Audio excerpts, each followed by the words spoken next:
Hello all and welcome to another retrospective video of an iconic adventure game. As I have already discussed in other videos, during the golden age of adventure games in the 90s, there were numerous studios that associated themselves with the genre like Sierra Online and LucasArts. Adventure game production, however, was not of course exclusive to the US. During the 90s, Europe still had a booming software industry with a lot of small or big development houses.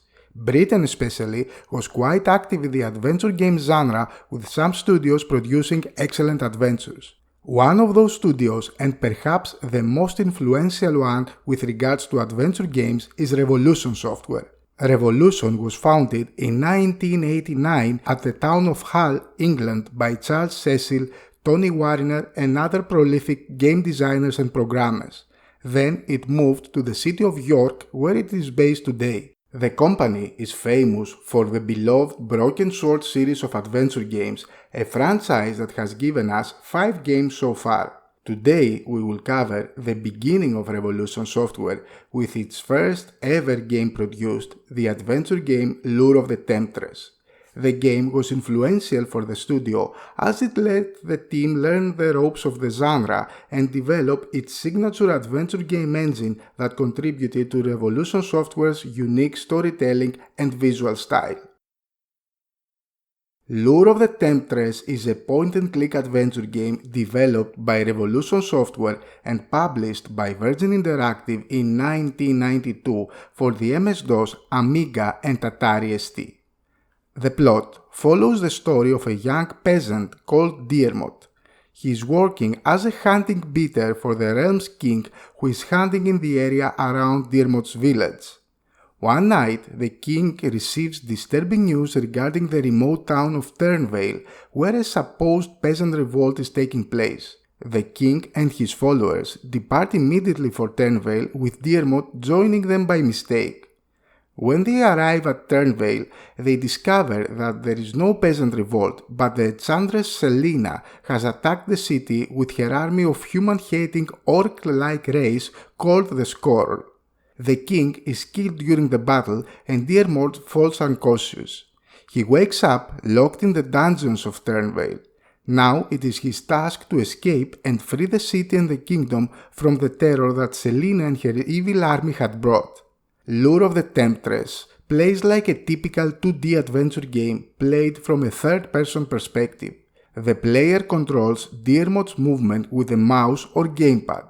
The protagonist can interact with the environment, NPCs and objects in order to solve puzzles and progress the game.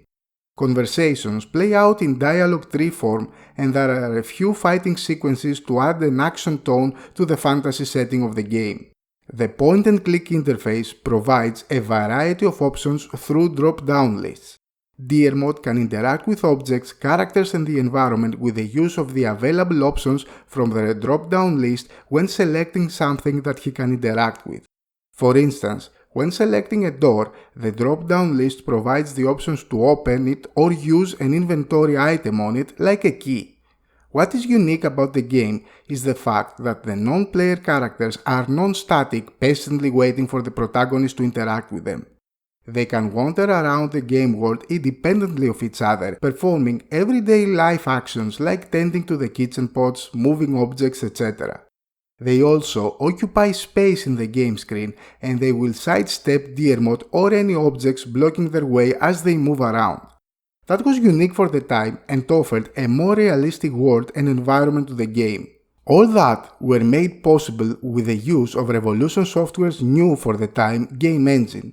Virtual Theater, as it was called, was a scripting language developed in-house that assisted Revolution Software in streamlining adventure game development and provided the above-mentioned features of independent sprite movement and easy event scripting. Visual Theater also provided cross-platform support and allowed the team to easily port games to multiple systems. It was particularly effective when porting games to the Amiga and rivaled the established engines of bigger studios like Sierra's Creative Interpreter and LucasArts SCAM. Revolution Software utilized their virtual theater engine in a lot of their adventure game productions like the Broken Sword series, and they were also assigned third-party ports like the Amiga version of King's Quest VI. Lure of the Temptress was the first game to be developed by the team that formed Revolution Software. Charles Cecil and Torin Warriner became acquainted while working for another British video game development studio, Arctic Computing, and then moved on to set up their own studio. They immediately began development of the Lure of the Temptress game in an effort to combine the storytelling styles of the two main rivals of the time in the adventure game genre, Sierra Online and LucasArts. As Charles Cecil had mentioned, while I enjoyed Sierra games, I felt that there had to be more than yet again saving King Graham of Daventry from a fairly unlikely series of events. So we came up with the idea of writing an adventure game that did not take itself too seriously but did have a serious story, something in between LucasArts and Sierra. The game's budget was a bit below 30,000 British pounds. Lure of the Temptress was met favorably by fans and critics upon its release with praise for its story, user interface and graphics. It was also a commercial success, reaching the first position in the British Gallup charts at the beginning of July of 1992 and remaining in the top 20 for most of the rest of the year. That was the full history of the Lure of the Temptress, a magnificent standalone adventure game that established Revolution Software among the powerhouses of the genre during the 90s. Even though there were no sequels produced, it paved the way for the studio's next game, Beneath a Steel Sky, that proved to be a massive critical and commercial success. The game is available as freeware today, so it is an excellent choice for adventure game fans to add to their library and enjoy a fun and beautifully made game. Do not forget to watch my many retrospectives on iconic franchises like Loom, King's Quest, Space Quest, Gabriel Knight, and more. You can also find my 2-hour documentary on the rise and fall of the genre. If you like the content of my channel, please consider supporting it by subscribing and turning on the notifications for it to know when a new video is up. You can also consider supporting me by becoming a member of my YouTube channel. There is one membership tier and you will have a lot of benefits like exclusive updates on upcoming videos, you get to watch each new video earlier, you get to decide the topic of upcoming videos, and also member exclusive giveaways that will follow. We will have the next adventure game video soon. Thank you all for watching.